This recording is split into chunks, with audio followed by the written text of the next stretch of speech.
This is Dialogue Conspiracy. Political research specialist Mae Brussell, whose conspiracy newsletter appears in the Realist magazine, has for 3 years shared with our listeners the fruits of her decades' research into political assassinations and the abuses of power in America. Her weekly commentary relates the news of the week to the evidence emerging about the conspiracy which allegedly maintains its power by force over America's electoral and executive processes. And now, here's Mae. Good afternoon. Dialogue Conspiracy, March 25th, 1974. The week regarding the Hearst kidnapping was very quiet. The FBI came out with a comment today apropos with regards to the Hearst food plan, and the media again was still calling it America's first political kidnapping. It's in its 8th week. The FBI reported there were no new developments. They again called it the first political kidnapping. The mysterious Symbionese Liberation Army has Patricia Hearst, and they're holding her as a prisoner of war.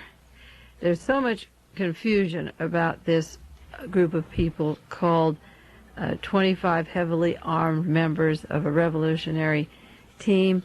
There's general confusion everywhere. Most of my program today is going to be on the conspiracy in the California prisons, and you can extend it to the national problem, but particularly in California, and it directly links to the Patricia Hearst kidnapping. The use of 2 ex-prisoners that were, in quotes, escapees who were actually allowed to escape will emphasize for the governor of California how much we need those 2 new prisons that'll cost $160 million.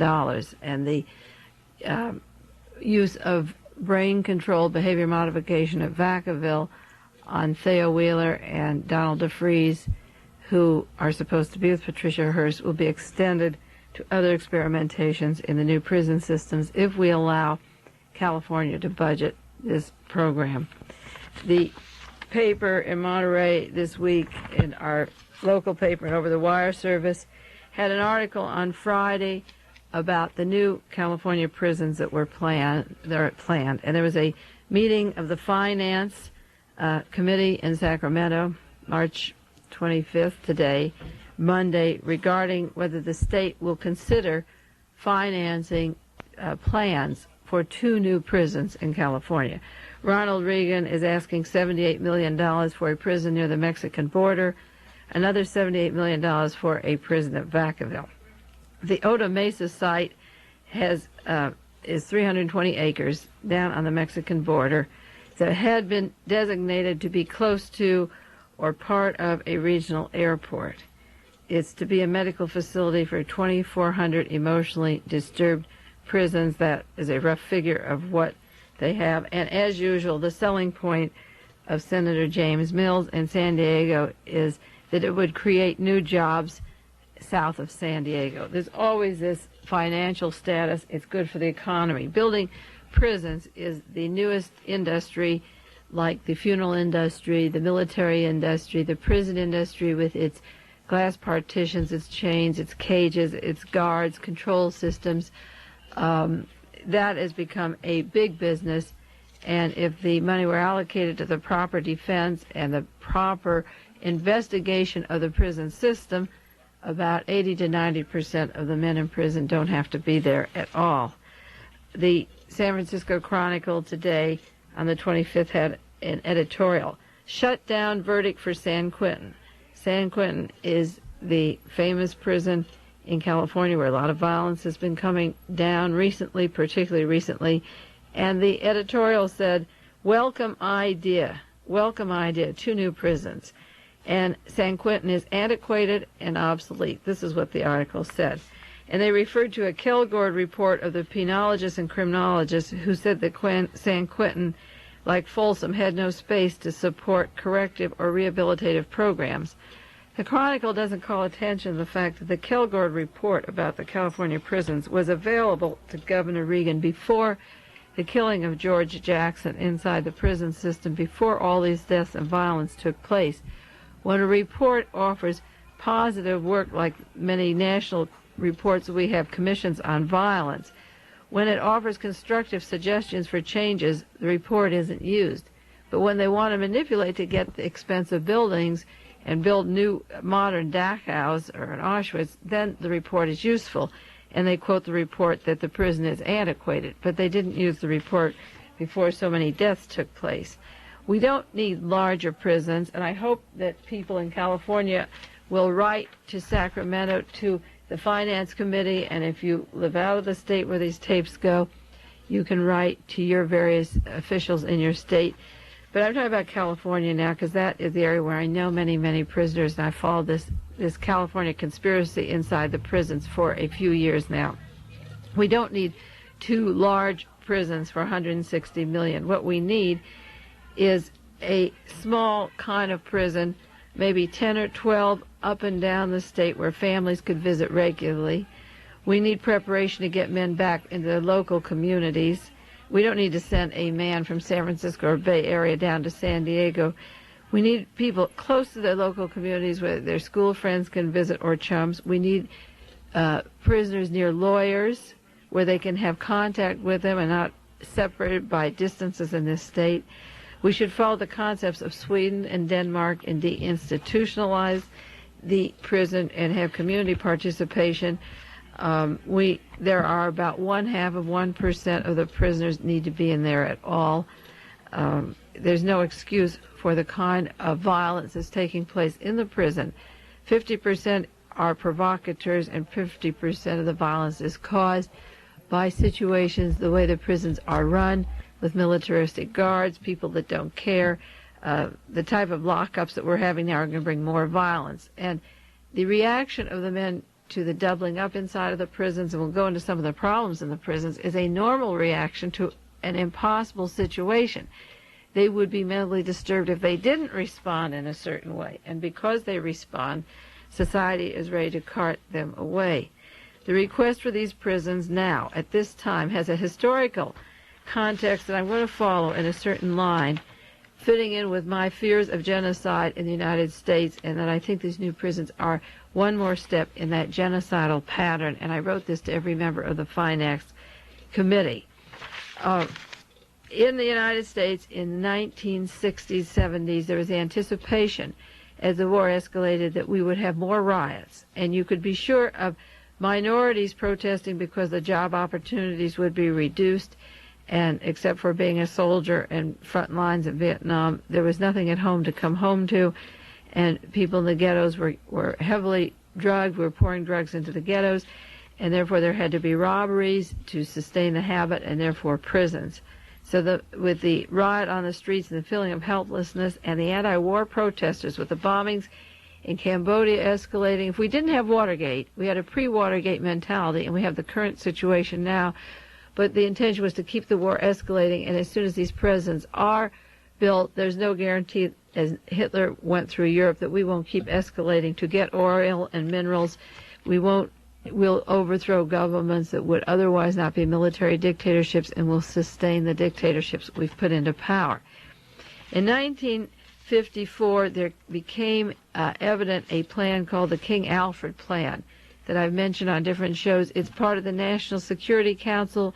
It was written up in the book The Man Who Cried I Am by John Williams, but it is not a piece of fiction. People thought it was, but if you go to that book and look up the King Alfred Plan, it is exactly what is happening to the blacks in the United States today in terms of the orders come down in this plan to break the country into 12 major groups, divide the minorities into 10 regions, 12 major minority groups, kill the leaders of these groups, take away the minorities through a systematic program which is listed in that book, and I could do a whole show on the King Alfred Plan. There became visible in 1960, no, it was later than that, it was in 73, the Heliotrope Plan, which is a top military plan, a military takeover for 1976, and along with that is called Turn Soul. That probably means turn the soul part around. It's to round up all non-whites, eliminate them, Mexican, Indian, Black, Latins, Orientals, and mixed. And it was a plan by 76 to seize Congress, assassinate congressmen, a military takeover using the Pentagon, the CIA, the Green Berets, the Armed Forces, and the Coast Guard. Now, with the King Alfred plan and the Heliotrope and Turnsole plan in mind, I think of the memos that were exposed this last week, March the 8th, 1974, in the Washington Post and other newspapers that have a product of the Watergate mentality, a part of the Watergate scene, the FBI memos on how to expose, disrupt, neutralize the black, the white, and the new left. Now, these are not science fiction. If you think the King Alfred plan and Heliotrope are science fiction, these are actual FBI documents that give orders to fabricate documents, plant spies, discredit leaders of minorities or the new left in their own community. I'm reading from the orders. Discredit responsible people to the Negro community, discredit groups to the white community, especially liberals, and watch the white community, especially those liberals who have vestiges of sympathy. Now, those are the wordings of J. Edgar Hoover's memos in the FBI. Be careful of white liberals who have vestiges of sympathy. The purpose of these FBI memos is to head off the rise of a messiah, prevent the coalition of black groups, keep groups from attracting young members. Now, you see, the FBI is supposed to solve crimes and look into a national police force if you cross borders for kidnapping. But this memo is to take a positive attack group against people, in quotes, attracting young members. Keep minority groups from gaining respectability. This is an order from the FBI. And then it says arrest on every possible charge until they can no longer make bail. And as a result, they will spend their summers in jail. Now, those are FBI memos on how to handle the minorities, and it certainly looks, according to those other plans, that they're ready for action. Now, these memos were in order and positive action. Jesse Jackson came out just yesterday and said it's perfectly obvious that the way the order read to take care of these minority people and messiahs, that this was the order to kill Malcolm X, Medgar Evers, and Whitney Young or Martin Luther King and other black leaders. Now, that plan was in operation from 61 to 70. In 1970, we learned of the Houston Plan. What was the Houston Plan from the Watergate? It was to take the FBI away from J. Edgar Hoover and separate him from the body politic, from the Army intelligence. I understand, I heard a few minutes ago that John Ehrlichman is in Carmel today, just arrived a few minutes ago. I hope somebody turns on the FM of his radios. He drives to Pebble Beach, where there's a nest of espionage agents who are part of the Houston Plan to overthrow the government. I hope he listens to this and shares this information with us as I talk, because he knows what I'm talking about. It was his department that maneuvered all these operations. The Houston Plan was the moving of the FBI into the Pentagon. The Pentagon, the armed forces, all branches of the armed forces were to take over the FBI. As of 1970, the operations were going into effect, and J. Edgar Hoover was to be removed or killed by 1972. And he was killed by the Watergate team. If you check this out, all the documentations of J. Hoover's death and who broke into his home later, and I'm writing an article on that, eventually the Watergate responsible. Hoover's time was up in 72. The liaisons from the White House to the FBI taking the information to the desks of Mr. John Ehrlichman and linking it to the military, taking the FBI out of its private office into the CIA and military. William Sullivan of Division 5 and Robert Mardian were the responsible links. And the Houston papers said that the head of the FBI would lead this militarized government. Mr. Kelly was ready to move in with his computerized data banks. He's even too far right-wing for Congressman Hearst, who objects to the local police department being part of the national FBI. That is what Mr. Kelly is trying to do now, is to link all local police departments into the national FBI, which is now controlled by the Pentagon. In 1970, Raymond Precunier of the Department of Corrections.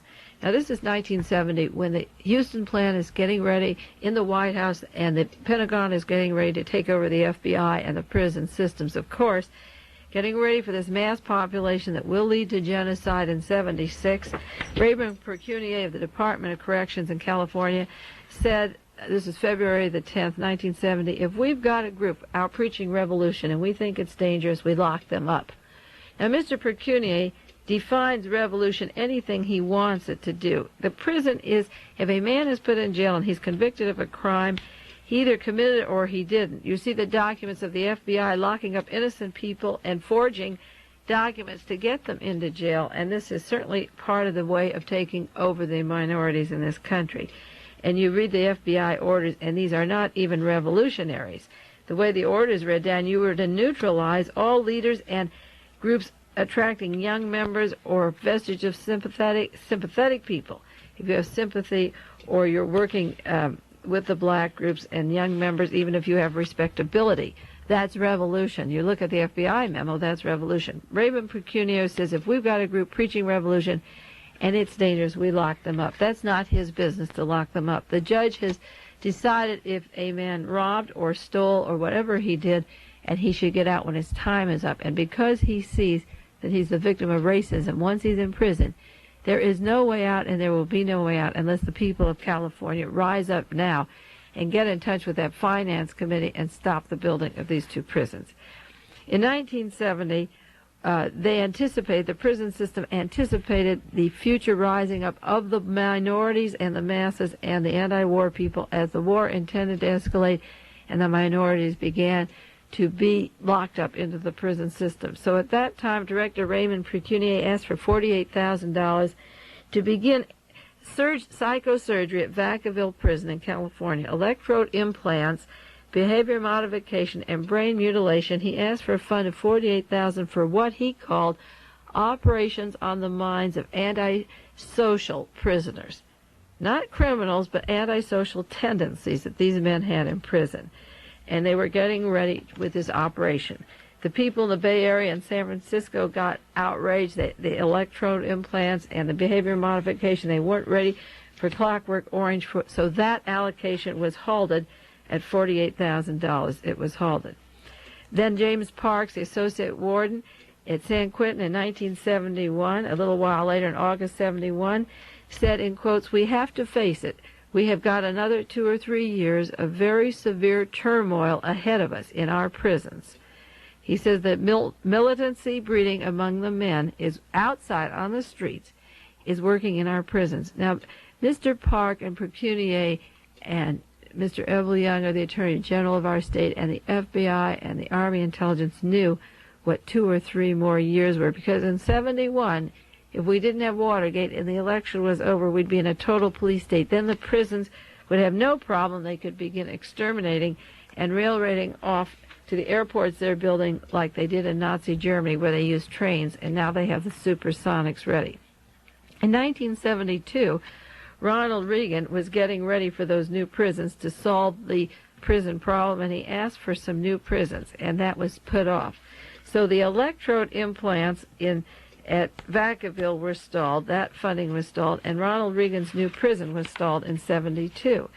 Well, that didn't stop this military establishment, because they still have to provide for the minority that are beginning to realize that they need a fair chance in our society or a break in the economy, and they're tired of being fodder in the war. So that as the awareness grew in this country with underground press and FM radios, there had to be a new solution. So Ronald Reagan came out in 1973 with a State of the State message. He is going to have a university at UCLA, a special section, an institute to study the causes of violence. And he predicted another prediction like Mr. Warden Park, that violence would be cured by 1975. Now, they had to put off their program a few times, but by 75, violence would be cured. And he cited the example of Mark Essex, who killed the massacre that took place in New Orleans a few days earlier. In December 31 and 72 and January 7th, 73, Mark Essex, a New Orleans man in the Navy, allegedly he alone killed 7 people, and 11 were wounded. But this was a provocateur scare tactics. There were more than one involved. There was that telltale writing on the wall like the phony diary of Sirhan and James Ray and Bremer. And Mark Essex was quoted as an excuse of violence. And Ronald Reagan thought hopefully this time he would launch that school. He'd been turned down for the prisons in 72. The electrodes had been turned down.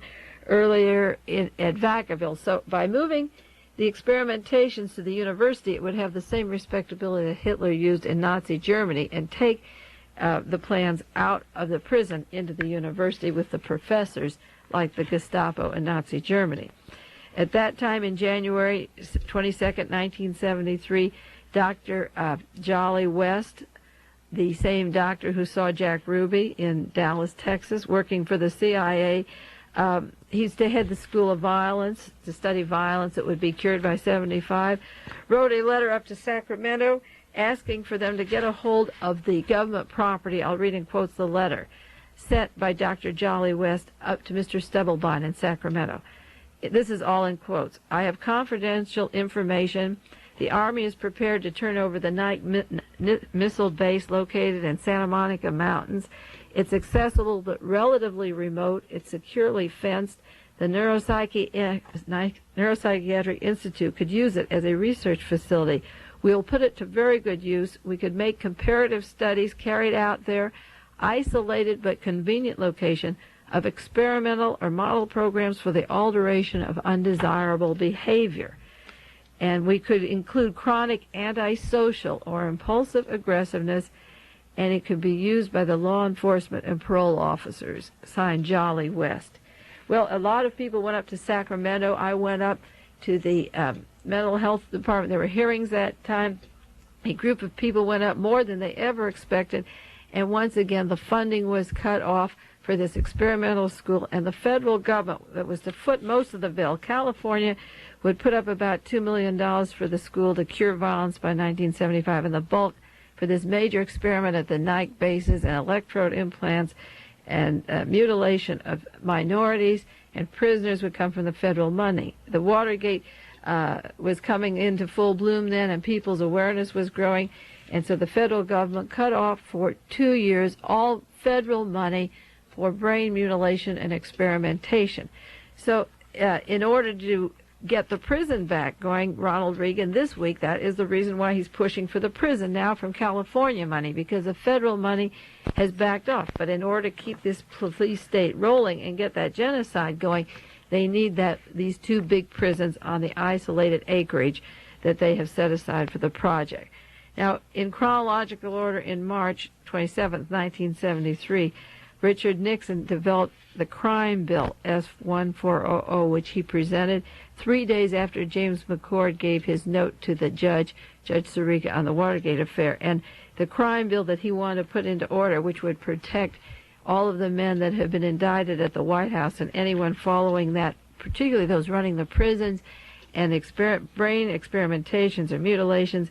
It's a crime bill that says the defendant, it is a defense against the prosecution under any federal statute that the defendant reasonably believed that the conduct charged was required or authorized by law to carry out his duty as a public servant or as a person acting at the direction of a public servant. If he reasonably believed he was acting legally, his crime is excused. And two sections allowed public officials to excuse their crimes by citing that, number one, it was their public duty, or two, it was orders from superiors. Therefore, genocide would use no punishment like the Nuremberg Law if this crime bill were to pass. It was presented 3 days after James McCord began to talk at the Watergate. Now, out in California and at Texas and the Southwest, where all this genocide is coming from and being as a test case, it's being planned as a test case, we have a lot of indications to be very fearful of this new prison and to halt it if we can, and halt the money of this prison and ask for a more reasonable exposure. These big prisons don't work. There are things in my filing cabinet that lead me to believe that it is for genocide, and I'm going to share them with you. They're things I've talked about individually on the program, and to me they all add up to genocide. One was down in San Diego, which is right next to where this new prison would be located, right adjacent to it. The 12.5 million acres of land have been closed off. Bureau of Land Management, this November, 73, arbitrarily closed off 12.5 million acres of California desert to any off-road vehicles. Now, Lieutenant Governor Reineke, who's hardly a flaming liberal, had two quotations in the news. He said they arbitrarily closed it, and he also said, in quotes, the cold, harsh hand of federal bureaucracy was responsible. Now, I've talked to somebody who's knowledgeable on this case, and he told me that it was because the dune buggies ride all over the desert, and the excuse of blocking off this area, which is approximately 100 miles by 200 square miles, is that the animals are being killed right and left and the land's being abused.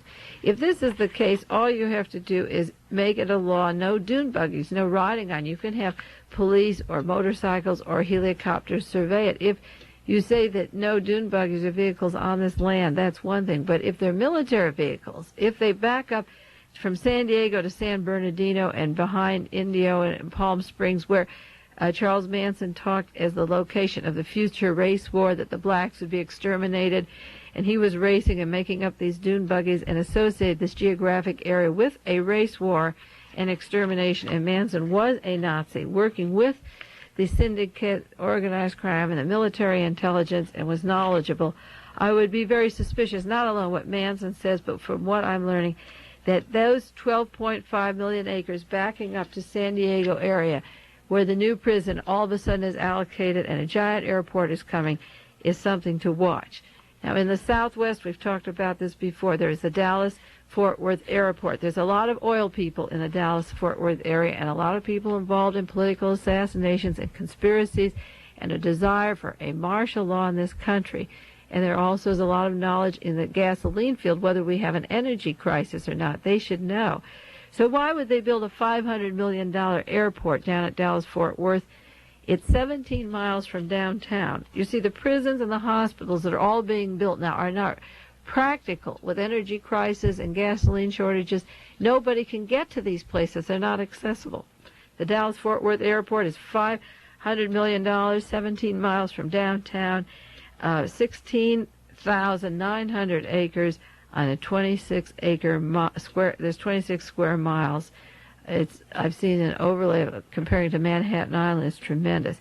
They said when they were building it could be the last major airport built in this country. 66 gates, and I just wonder how much population expansion they're going to get in the Dallas-Fort Worth area. Or if this airport, they have purposely made it 17 inches thick of concrete to provide for 747s to land. Now, in an energy crisis, again, so much gasoline to get out there and back, 66 gates, they're cutting down airline traffic. How many 747s are there, and why would they use them? Because I've watched very closely the development of the 747s and felt that they could remove mass populations, and I've also felt that the clearing of the Amazon in Brazil would be a stopping place to remove minorities from this country and then exterminate them with no way to come back and nobody knowing what's going on in this country. So they have purposely put the 17-inch concrete base for 747s to land in the Dallas-Fort Worth area. So when you read that this new prison, this $84 million prison would be in San Diego, and we'll go into that, right next to an airport identical or equal to the Dallas-Fort Worth, where is a population movement in San Diego that justifies this, and is it to connect to the Dallas-Fort Worth Airport? Are these going to be the two airports that will provide the transportation for population movement through the 747s? Now, January of 1974, after that new airport opened, I spoke on this program up north in the Bay Area about the Travis Air Force Base Hospital. There's a $105 million Travis Air Force Base Hospital.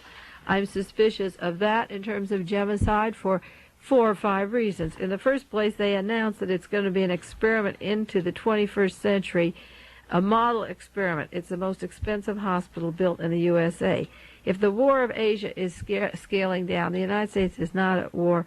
Why do we need a military hospital? We have a huge hospital just finished at Fort Ord here in California. What do they need the most expensive hospital in America or in the world up at Travis Air Force Base if we are not going to be having warfare, where men are involved in warfare? What is that about? The second thing that makes me suspicious is the emphasis on a one-step medical room. They've said that all a person's needs, his treatment, you go in that hospital, every need that you have, like x-ray, treatment, laboratory work and drug work and prescriptions, will be in one room without, I'm reading a quotation, without leaving the examining room. And I can't think of any hospital that did that except Dachau and Auschwitz, where these Jews and others just took off their clothes, and in one room all their needs were taken care of. And that was experimental. And this hospital, this multi-million-dollar network hospital, is run electronically, computerized system, and I think that you could also electronically and with computers handle mass transportation. A Lieutenant Colonel Hood has said with regard to the hospital, in quotes, since the new hospital is a prototype or test bed project, some of the concepts included will be controversial and not universally accepted at this time. Now, I don't repeat on these shows. I've been on the air 3 years since this next May, and I try not to repeat very much information, but there's certain quotations of Dr. Delgado's or Colonel Hood's that I will repeat from time to time, because that is what is happening in America. And if I see that the governor of this state wants to put in two $85 million prisons for behavior modification, they've already come out in the open and said to take care of 2,400 mentally disturbed. If they take those 2,400 down in San Diego and only the prison is deciding they're mentally disturbed, and they implant electrodes in their brains, and I have a copy of an article, I have the original too, that in Watts they were going to let prisoners out and electronically control them so they could walk certain geographic areas, put electrodes in them, and then let them out.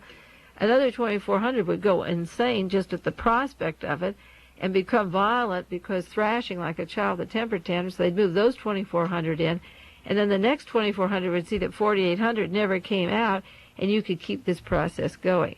So when you see that they want to use the Nike base for the missile base, and the doctors from NASA are doing the experiments, military doctors, and you see that Colonel Hood is telling you it's not universally accepted at this time, that one-room treatment. I know that if you have enough, if they kill Patricia Hearst, which she says the FBI wants, and if you kill enough prominent people or scare the community about the dangers of ex-convicts committing these crimes, we will say, okay, here's the money, send them to jail, and then it'll be universally acceptable to put them behind bars and never know where they are. The Travis Air Force Base is on a military base, 82 acres, secluded. They advertise secluded, like the Nike base, and certainly San Diego and Vacaville would be secluded. Why all the mysteries and why the seclusion? Now, we're chronologically moving from the announcement of that hospital in January to March the 9th, 1974. I'm moving along here, but there's a pattern in what I'm trying to say about our California prisons. There was an article in the paper March the 9th, last week. Airline 747 in storage. The jet dinosaurs are stored down in New Mexico. They cost $25 million each. They cost several thousands of dollars a day to keep them warmed up. These airplanes are ready to fly within 2 to 3 days. The Continental Airline has 4. American Airlines has 14. The Dallas airport is ready, can hold the 747s. The new airport that would go in San Diego next to the prison would hold the 747s. Remember the Watergate plans of G. Gordon Liddy and the Attorney General of the United States, that they would take anti-war protesters in airplanes and kidnap them down to Mexico. Well, John Mitchell and Liddy from New York City, who went to the Justice Department, the White House, and then the committee re-elect the president, those two men can't sit and decide among themselves that they're going to kidnap, transport planes, and take down to Mexico. Just because Liddy and Mitchell are tied up means the same plans exist.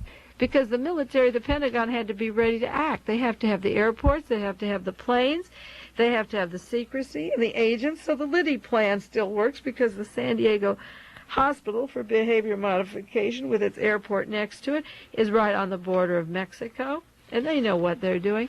So when we read that the jet dinosaurs are warmed up every day, and one airport in Dallas, Fort Worth, is ready, why are they kept warmed up? Who's going to use them? They're laying off the other airlines.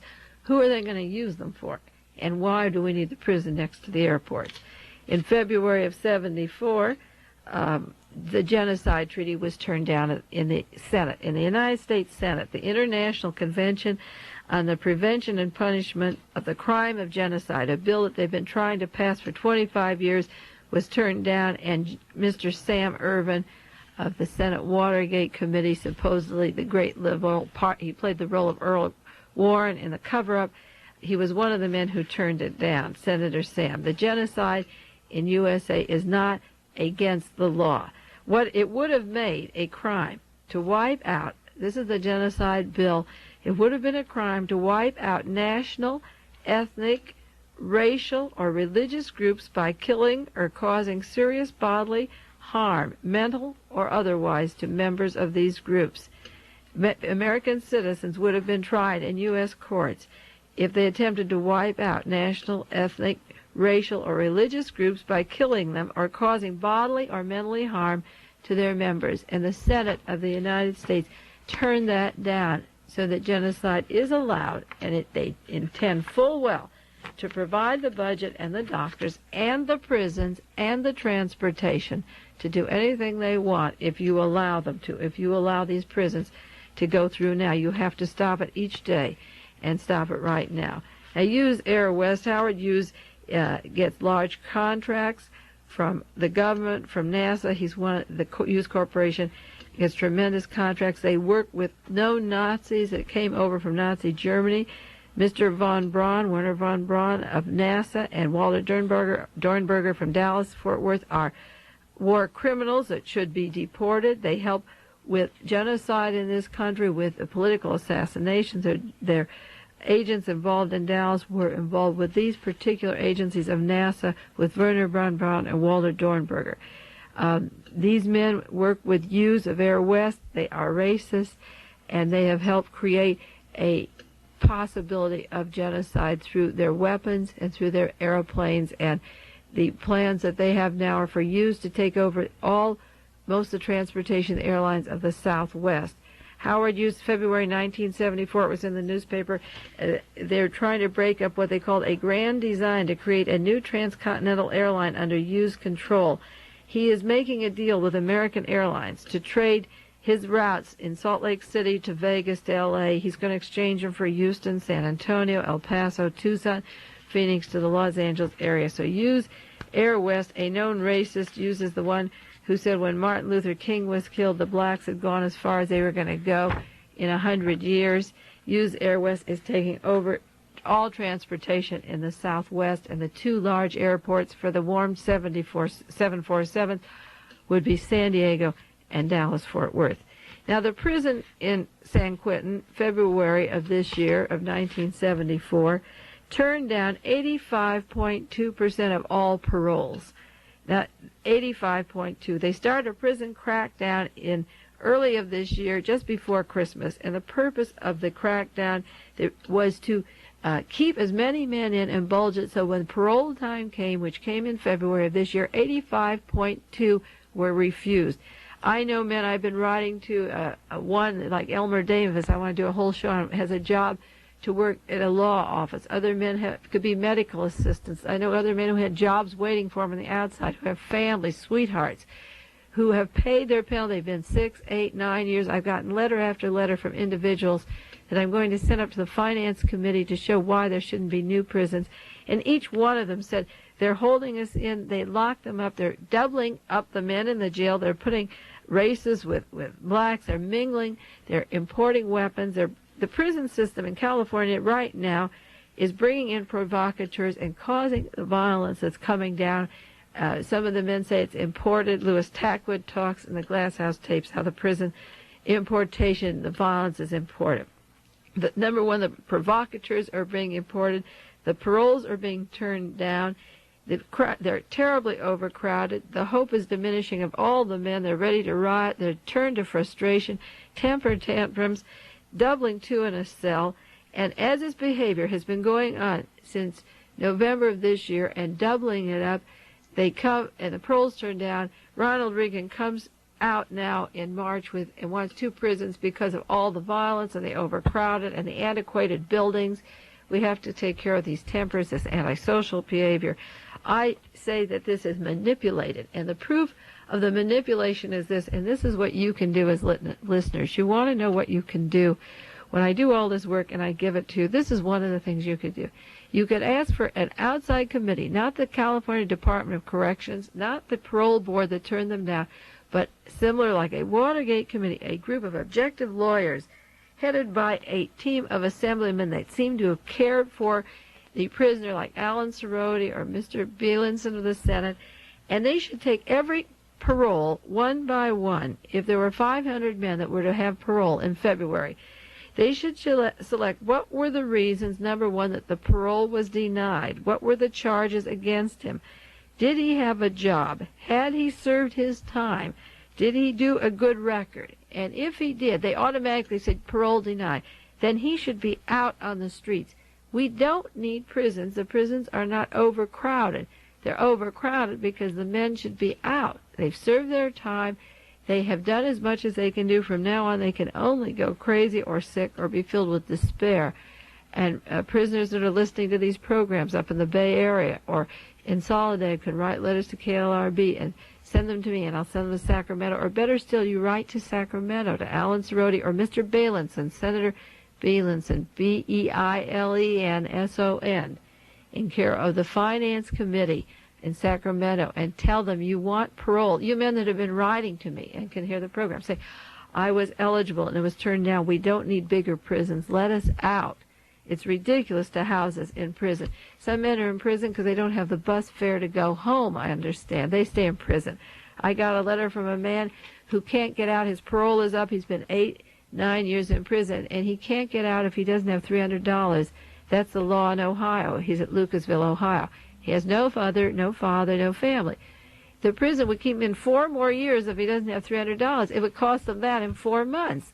It doesn't make sense to keep a man in prison for 4 years for the sake of $300. If they just gave him that money, the taxpayers in Ohio would be ahead and he would be ahead. But the whole thing about the prison system is genocidal, to keep the blacks, the Chicanos, the radicals locked up and never let them out. And this has to be stopped. It's a dreary program. I sound scared, but I am scared.